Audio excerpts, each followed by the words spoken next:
یو سړی نشي غوړی غریب سړی که نه پیاز نه مومي په بازار کې تعلیم غم یې وکړو که د رزق غم یې وکړو که د ډاکټر غم یې وکړو اخر دا به څه جوړېږي د وخت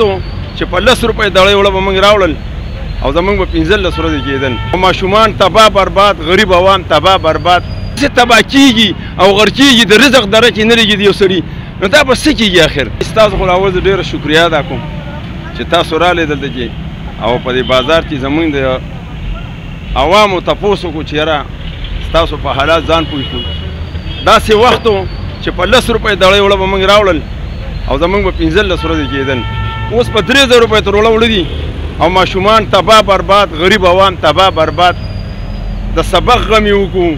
که د تعلیم غم یې وکړو که د رزق غم یې وکړو که د ډاکټر غم یې وکړو اخر دا به څه جوړېږي د دې ملک نه ورځ ته ورځ روان دی په بره باندې ورځ ته ورځ هر یو شی تباه کېږي او تباهۍ طرف ته روان دی دا غریب عوام به څه کوي دا به پی ټماټر یو سړی نشي غوړی غریب سړی که نه پیاز نه مومي په بازار کې دا به کوم حد ته دا خبرې رسي خدای ته وګورئ موږ د خپلو مشرانو ته حکمرانانو ته سوال کوو چې د ملک باندې رحم وکړئ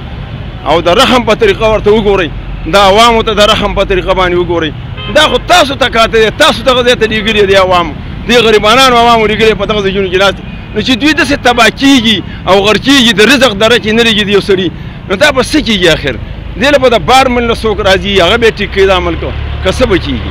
سوال درته کوو خدای ته وګورئ چې دې ملک باندې لږ رحم وکړئ او د رحم په نظر د غریبانانو د عوامو ته وګورئ والسلام